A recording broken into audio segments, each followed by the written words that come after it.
On today's episode of Gathering the Kings. A lot of times we go ask people for feedback. Hey, what do you think I should do here? Bro, stop it.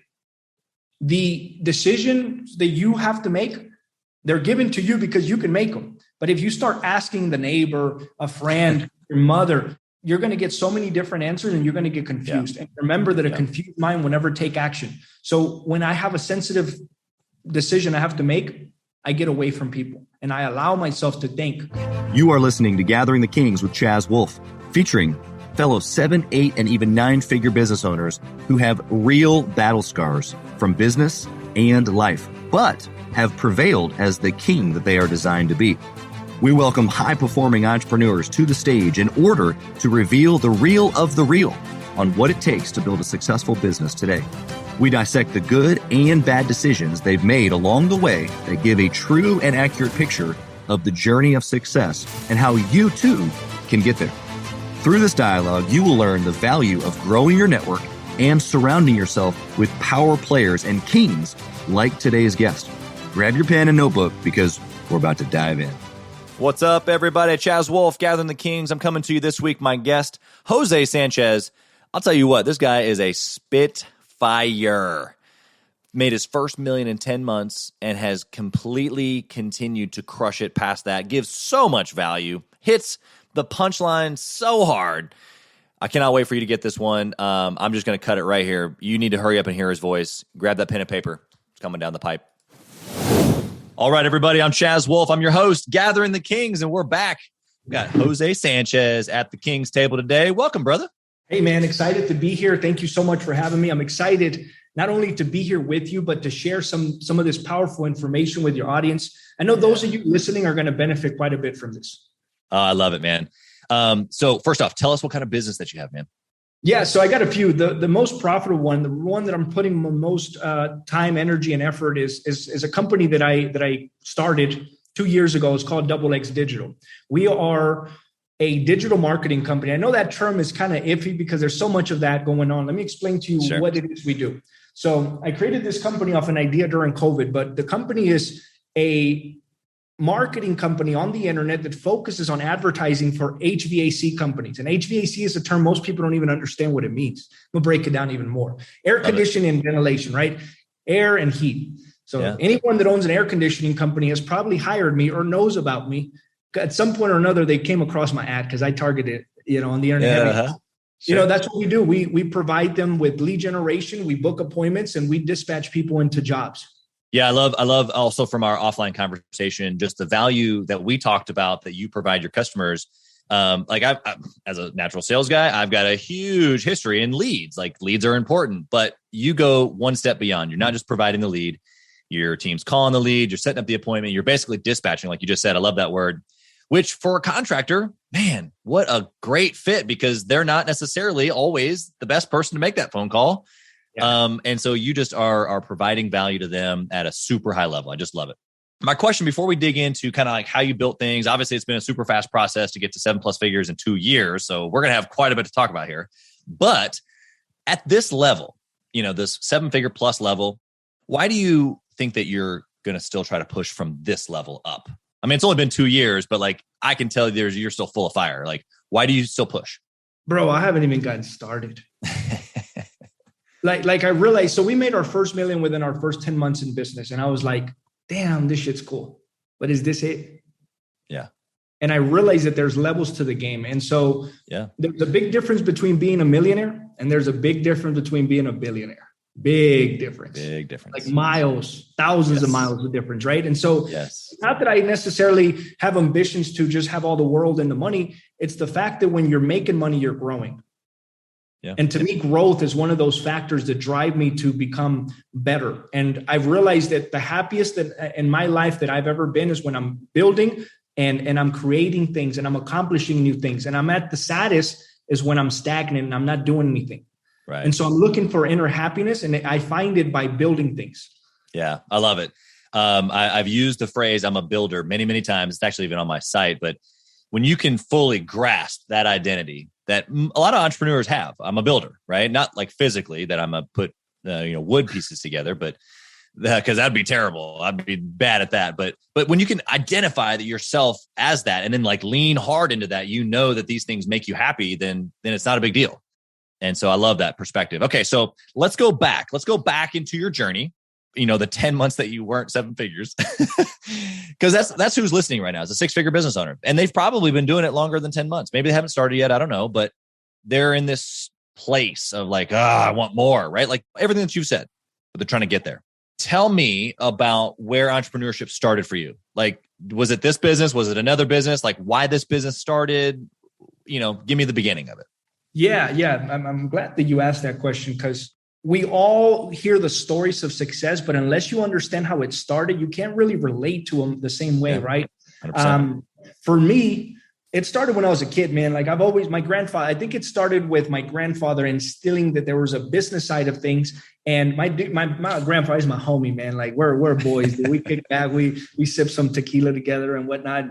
He's a salesman from the heart, dude. Like he's not. See, this is the difference. I got into business. I realized my grandpa wasn't a closer. He was just trying to sell anything he could to anybody that would buy. And as I got older and became a professional, I realized that there's a difference. And so for me, it was my grandfather, wanting to start business, wanting to make money of things. And so as an early age, I don't know if there's somebody that may be listening that at an early age, somebody influenced them to do something that they do today. And for me, it was my grandfather, right? And so as I got a little older, I realized, man, I really had a good ability to speak with people and convince people to do what I want them. And at the beginning, real talk, no fluff, dude, I was manipulating people left and right. And I'm not talking about in business. I'm talking about when I was in high school, dude, girls, hey, what's up? Whatever I could do to manipulate. And see, there's a difference between manipulation and influence. I talk about it all the time. Manipulation is the fact of an action that is done for your own benefit, and influence is the action of you selling somebody for their own benefit. Sure. Yeah. 100%. So at the beginning, dude, I didn't know that I had a power. So the ability to communicate effectively and convince somebody is something that I realized when I was like 13. Yeah. I love it. And as I was getting a little older, I started going into the wrong crowd. And before I knew it, I was kind of lost in drugs. Yeah. And I realized that from the age of like 14 to 18 and 19, I did, and I don't know if it's ethically okay, but I did more drugs than I should have. Yeah. I mean, I understand that there's people who have gone down that road, that you're not the only one, Yeah. And so what happened was I got lost for a little bit, and I lost who I was. And so from the time I was like 18 to 22, I was trying to find myself. And so I did a lot of searching and self-development and things like that. And if you've ever been in that position where you're like, hey, I don't know where I'm going. I don't know what I'm called to do on this earth. And so what you do is you start looking and you start questioning. And what happens is it gives you the sense of lost, that you don't know where you're supposed to be. You don't know if you're supposed to be at a job or you're supposed to be at a business. And so it creates this uncertainty within that it makes you search for answers. Yeah. And so if you're willing to go down the road. Yeah. If you're willing to do it. And so for me, I was looking for answers. And so for me, one of the biggest things was self-development, bro. Like, that sparked huge appetite. Yeah. That opened up the doors. I hope that answers that question. It was just the fact that I got lost and I wanted to find myself. Totally. Well, first off, I think that there's a lot of people that get lost in a lot of things, right? So it doesn't really matter what you're lost in, but if you don't know who you are or who you're made to be, then you don't understand your purpose. You're not willing to press in. You're not willing to do these things. And so that was part of what I'm hearing you say, is that you had to first establish, like, gosh, who am I? Like you said, personal development. That's what it is. It's like, I got to look at myself in the mirror and be able to understand who I am, be happy with who I am, and go, okay, well, how do I press into this? How do I get better at this? So I love that perspective. Personal development's been a huge piece for me. And I would say probably for the most people listening, but it sounds like it was the beginning for you. And so, like, how did that translate into starting a company though? Well, I didn't realize it at the time, but I'll share this with you. And anybody that's listening has gone through this process, maybe not even thinking about it. What you do today will prepare you for what you're going to do tomorrow. And I didn't realize it then. Yeah. But all the books I was reading from the time I was 18, I started. And by the way, guys, I'll tell you this. I got so lost when I was in school that I really didn't even know how to read or spell, that I was terrible. So I discovered Audible. And I was like, this is the coolest fucking app. Because I was just going through books, and I started realizing that everything that I was doing from the age of 18 to 22 was preparing me for me to go start a business down the road. Yeah. I didn't know it, dude. I was just compiling information about fucking stocks and business and investing. Bro, I didn't even have any money. Yeah, exactly. But I was building myself. And when I believe it was 21, I started selling cars. And when I started selling cars, it was that curveball of learning and really like going in. Because look, when you become a commission salesperson, you have to become a different person. Yeah. You cannot be a whiner. You cannot complain. You cannot say anything. You got to reach down deep. Hey, look, if you guys ever had a commission sales job that does not pay you a base salary, you become a different person. Yeah. Because you got to become a hunter. You got to go hunt your own deals. You got to make sure that you put food on the table by go get the money. So anyway, when I got into that, man, I really became a soft dude because I was like, man, I don't know if I'm built for this, bro.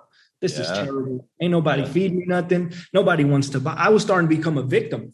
And I had a gentleman, and see, this is the funny part. There has to be somebody in your life that extract the best out of you at some point or another. And I had a gentleman, his name is Kevin Robinson. He's still alive. And the dude is such a cool guy. But when he was teaching me everything I know today, I thought he was the biggest asshole. Isn't it funny how that is? Yeah. You know, maybe even when I was younger, I thought my dad hated me, but in reality, he was just being strict because he didn't want me to make the mistakes I was making. And so as we even get into adults, there's people that are going to, make us uncomfortable by teaching us certain things, but in reality, they have the best intentions. And I didn't realize it. Yeah. Yeah. And so I love how your story stems from even just the rawness of your dad or your grandfather being good at sales and then you being honest about manipulation. I think that's huge because what you just said is that when you don't fully understand that someone else has your best interest at heart, it's because you think that it's manipulating, right? Yeah, 100%, man. And so when I got in sales and I realized nobody wanted to buy from me and it was tough, that's when I said, you know what? One or two things are going to happen. Number one, I'm going to go get a job at McDonald's and be recycled for the rest of my life, or I'm going to learn this shit and be a pro. Yeah. I chose to be a pro, bro. Like I said, I don't know what it's going to take. I don't know how I'm going to learn this, but I'm going to learn it.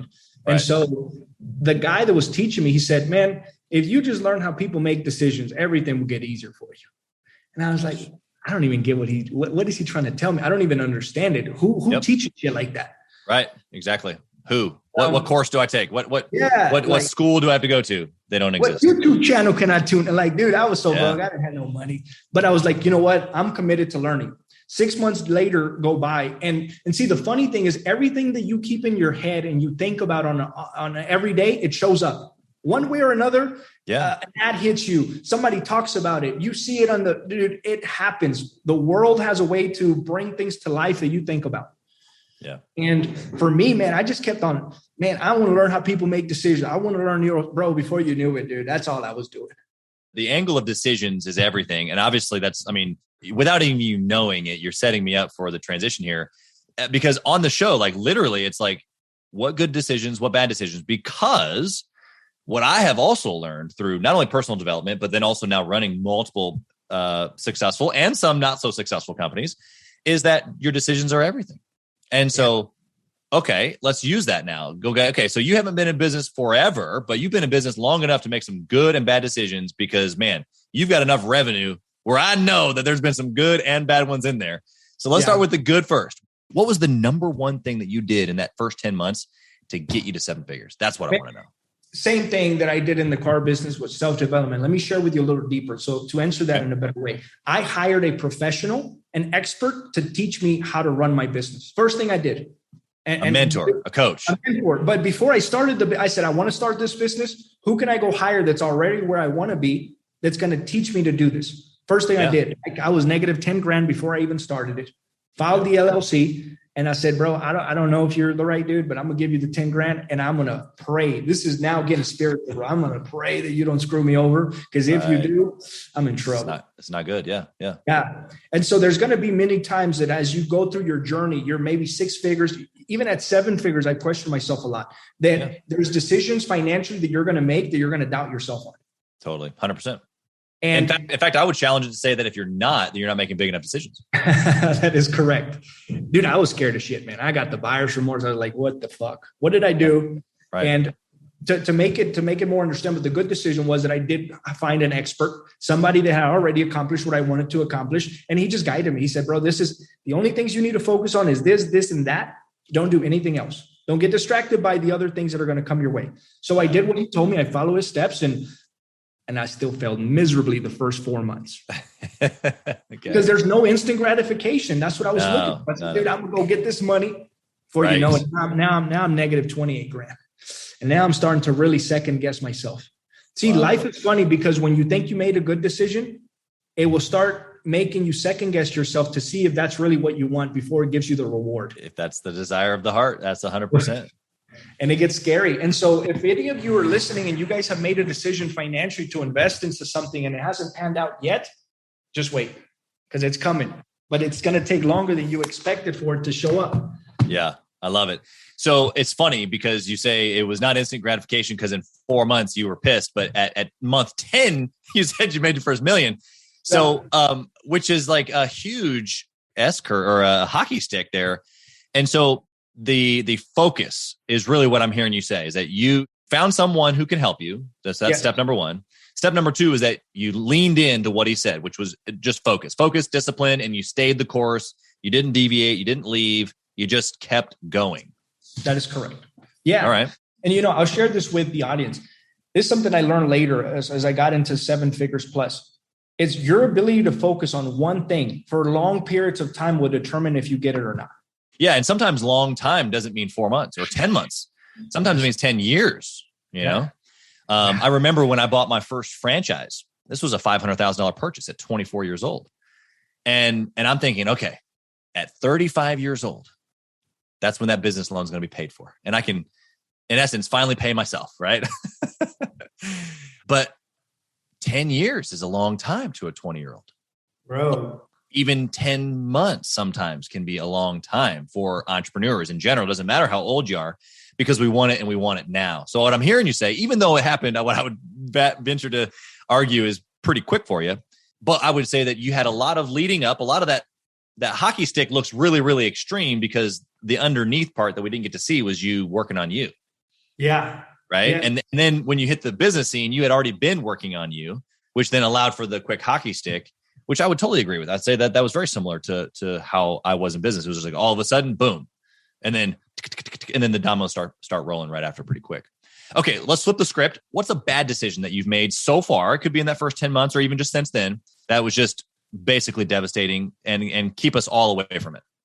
That's such a good question because there's a lot of bad decisions, but if there was one, the most impactful one is not to keep investing in the business, man. Like you have to put your money back into it and also back into you. Like I think I've had enough opportunities that could have been freaking like next level home runs. And I was too scared to do them. Sure. So inside the business, or are you talking about something different outside the business? Yeah. Inside, well, actually like bring in a certain person and to work with us. And like, for example, let me share, this is such a good example. 6-figure entrepreneurs are scared to hire high-level people. 100%. Say it again for the people in the back. Say it again. The people that are doing 100, 150 a year in their business are scared to hire somebody at 60 grand a year that could alleviate every single problem you have. You're scared to pay them. Bro, they're not even making 60K. On 150, you're not making 60K. You're probably making 30, 40. Yeah, right. Yeah, so, so if we backtrack a couple of steps, what they need to get good at is marketing and sales. They need to get you for lead gen. They need to get a sales process. And then once they get to that, just a little bit more than that, 2, 3, 4, 600K. Now what you're talking about makes sense, but it's still the same problem. They're still scared, even at that mark. So what would that levels to entrepreneurship? And I talk about it all the time. When you're self-employed, first step is, it's actually 2 steps you have to master. Self-employed needs to understand how to generate their own leads and close their own deals, period. Yeah. The next step, as you graduate from that and you become a business owner, there's 2 more steps you have to master. And I learned this from a guy named Ryan Stewman. I paid him quite a bit of money, and still to today, to hire that guy, it's $100 grand a year. I'm getting coached with him my 2nd year now. But the point I'm making is he taught me this. Second thing you have to learn as you become a business owner, you have to learn how to hire and you have to learn how to train. Yeah. Bro, most business owners that are 6 figures, I'll do it myself. I can probably do it better and less money. But the thing is, you'll never be a business. You'll always be either a self-employed or a freelancer, or you'll always own a job. Yeah, 100%. I agree wholeheartedly. And those steps are the difference between the 7 and the 6-figure conversation, right? So the person at the 6-figure mark, what they need to do is get good at marketing, sales, fulfill the client, make sure that their finances are good, and repeat, right? Yes. Marketing, sales, fulfillment, finance, repeat. And then once you get to that 7-figure mark, like you and I, or above even, you now have to, like you said, you have to have a team. You should already have a team by that marker. But if you don't, then you have to accelerate team oriented. And then the training, yes, like that's huge. But even what you're saying, even deeper than just the training piece, is that you have to go and be willing to hire high level team members. Bro, that changed the game, bro. When obviously I'm not going to recommend this for somebody that's making low money in their bank accounts, but I'm talking about when you get to a point financially that the business is stable and you have money in the bank account and you don't want to be the guy doing everything, there's a point in time to hire people and pay them good. Good employees have already jobs. They're working for great companies. Yep. And they have great salaries. The only way you're going to get them is if you offer them something more competitive, something that accommodates them and compatible to what they're already making. Otherwise, you're always going to be stuck with people that don't show up on time. They're not committed. They want to get paid $50 an hour. You just got to pay somebody some good money, man. Yeah. And that's how you extract talent. And look, I hate to say this, bro, but I love poaching people. Yeah. No, well, it's the difference between hiring and recruiting, right? So like you get good at what you know that you're looking for. And that's not just clients. That's team members too. I've got a few folks on my team that I knew exactly what seat on the bus that I needed them on. And when that conversation arose, it was yes. And this is a seat, and it was good. It was perfect. It just made sense. And so I'm picking up everything you're laying down, but let me just extract it real quick here for the audience. What I'm hearing you say is that the 6-figure person is doomed to stay at 6 figures unless, number one, they get good at sales and marketing, right? And then number two, you have to be able to hire other people, because if you don't, you're stuck in the grind of the circle of I'm just doing it myself, even if it's sometimes more satisfying to do it yourself, or even sometimes if you can't, quote unquote, find good people, you're saying just go make more money, go get good at sales and marketing so you can have more money so you can go pay better people, because then like a lot of your worries kind of just, it doesn't like, they don't just disappear, right? Because it's people, but man, there's a lot of systems that can be put in play there for sure. And you know what? And you're absolutely right. What I've realized is when you pay people more money and you get more responsibility, normally those people are more capable of giving you less headaches because they understand they're coming in with a higher responsibility. Dude, if I pay a dude $12 an hour, I'm going to get $12 an hour. If I get somebody $120,000 a year salary, I'm going to get that. Yeah, exactly. 100%. Okay. So you've kind of mentioned it a little bit, but I want to kind of dig in there a little bit. Is there any sort of a process or a discipline that you have around making decisions as they come across your desk nowadays? Look, all decisions are black and white. All of them. Yes or no. I'm at a point where I look at something. Yes. I look at it. Nope. I know what to do. Most people overthink, and that's where decisions get complicated, because you overthink a decision that you know you should have made. Yeah. Dude, just fucking make the decision. Whatever feels right is what it is. Yeah. It's simple. There's no process. Since I was a little kid, I've been a rebel, bro. I don't follow rules. I follow instincts. My gut tells me. Yeah. And so I just listen, man. Yeah. Let's say that something comes up, situation comes up, and bro, that we're not doing it. Oh, but we're not doing it.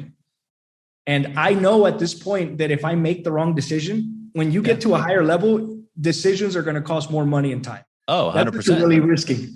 Yeah. And I hate losing money, bro. I hate it. So do you find, like, real talk, do you find that makes you hesitant sometimes, even if it's another half second in your decision-making process?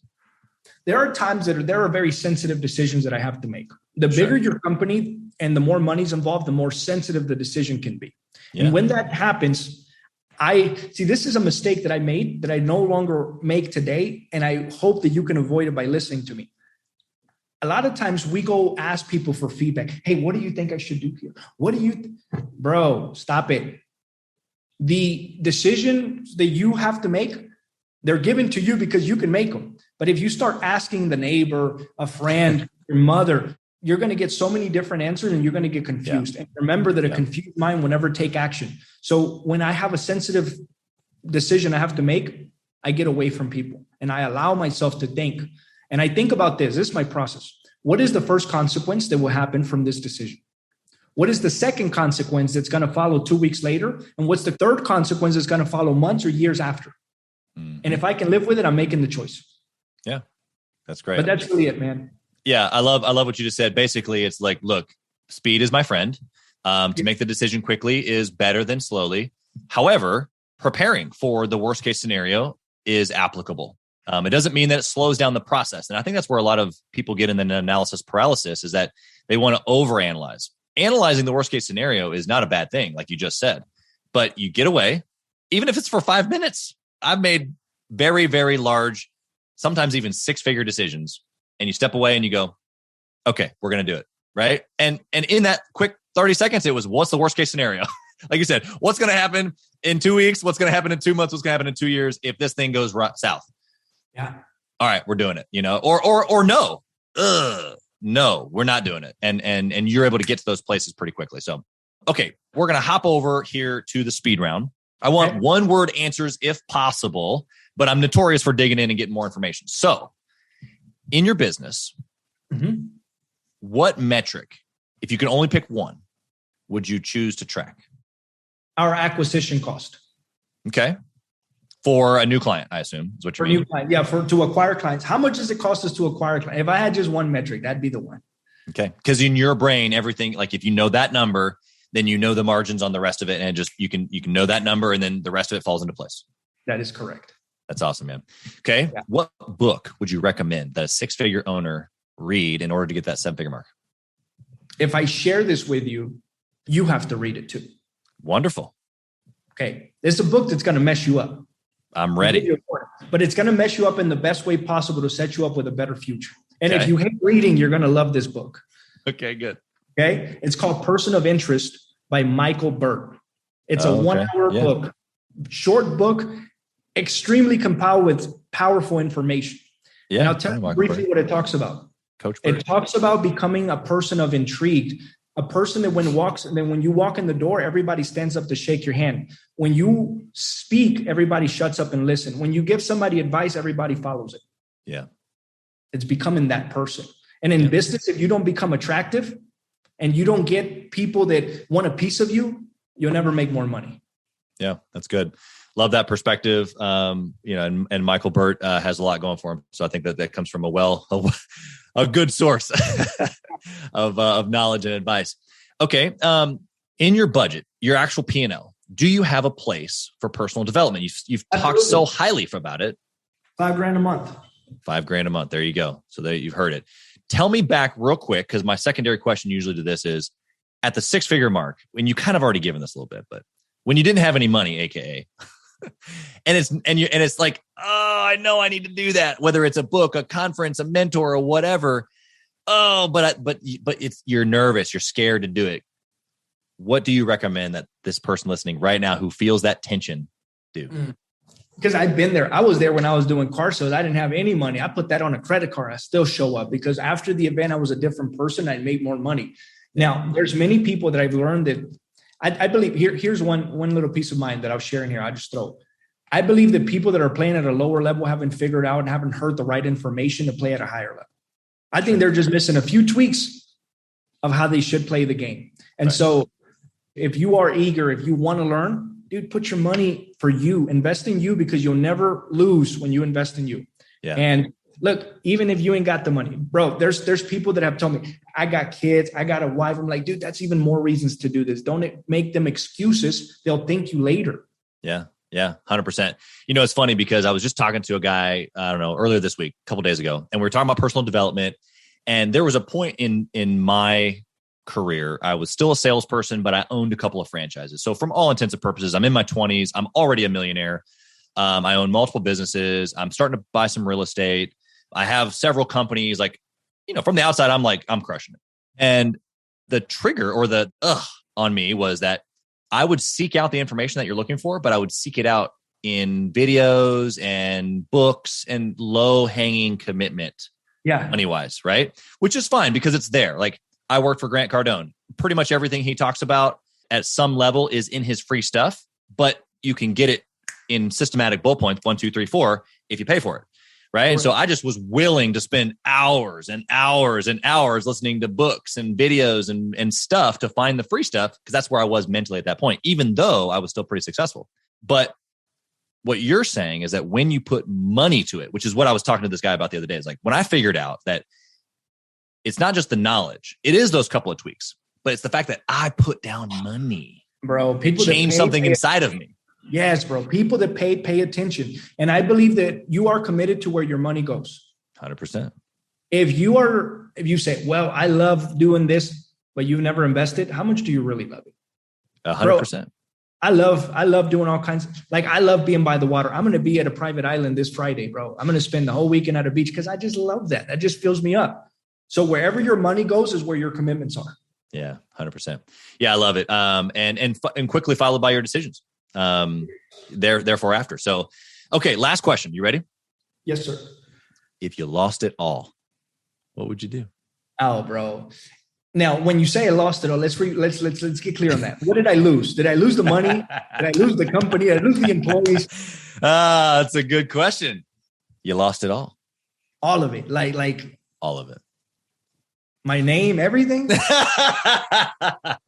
I can't lose it all. I got some up here still. There you go. Did I lose my money? If I lost my money, I'm cool, bro. Shit. I'll probably be pissed off for a week. Yeah. Straight up. But if I didn't lose my name and my reputation, goddamn, bro, shit, I'd be back up in 3 months like nothing happened. Because I'm at a point in my life, and as you guys grow further in your business, you make connections that are powerful. And those connections are friendships that will help you and basically become a bridge between where you are versus where you want to go. And they'll let you walk on their ship. Maybe I got friends of mine that make so much money, bro. I know they got P&Ls, but I don't even think they know how much they have. They got. So because of that, if I did lose it all, my first instinct, look, this company went to zero, bro. I'm making some phone calls and I'm like, hey, listen, how can I bring value your way? First thing I'm doing, dude, how can I help you? What problem do you have that I can step in? And I wouldn't even ask you for money. Let me just help. Just let me solve it. That's right. Yeah. So the two things there that I'm hearing that I'm going to extract for the listener. Number one is that you have a network. So currently right now you're building your network of people who have so much money that they don't even know how much it is, or fill in the gaps. It could be people who know people who are just in a good trade. It could be someone in your family. You have a network of someone that you can call in that scenario. Not that we're planning on the business going away, but the point is that you said your number one thing, the first thing you do to make a phone call. So your network is obviously a very, very important piece. Number two is that you would offer value. And so you have to have some sort of skill set. You have to have some sort of confidence or some sort of play inside of you that you could offer value for someone else. And I think those two things are super practical for the 6-figure mark to go, well, how are you doing these two things? Are you building your network? Are you building your skill set? Are you building your team that has a skill set? Like that's how you get to 7 figures, plain and simple, every single day of the week. That's it. I'll leave before we end this. I just want to share. If you are not building your network and you don't know where to start, right? This is how I started. First, I got into like Grant Cardone. Dude, I've been to 4 of his 10X growth conference and there is a community. Tony Robbins has a community. So you just got to find the people that you align with and pay money to get in the room to shake the people's hands. Love it. Yep. 100%. Jose, if someone wanted to connect with you, how do they find you? Dude, I'm all over. So Instagram, ZAY. My name's Jose, so I go by Zay. ZAY_closer. That's how you can find me on Instagram and on Twitter. You can find me on Facebook as Jose Sanchez. I'm on YouTube as Visionary Millionaire. Okay. Dude, I'm everywhere. I also have a podcast, iTunes. It's called Mental Protein. That's my podcast. You guys can tune in and listen to some of the cool stuff that I talk about. That's awesome. But yeah, man, I'm excited. If some of you guys want to connect, hit me up, man. I'm really open. I'm not one of those guys that's, hey, talk to my assistant, dude. I'll answer, so excited to connect with some of your audience. Yeah, man. Love it. Thank you so much for the value that you've given here today. Obviously just so much practical, but congratulations on your success, man. Obviously, the level that you're at. And like you said, you're just getting started. I'm excited to see, where you go. And now that I know you, man, I'm excited to see where our relationship goes. To your point earlier about building your network, you just never know. Maybe we do deals together. Maybe we know people that know we should know each other. Like you just don't know until you know. So I just so appreciate you coming in. Dude, I appreciate that. Thank you. Thanks for listening to Gathering the Kings. We hope you got a ton of value today and learned a thing or two about taking your business to 7 figures and beyond.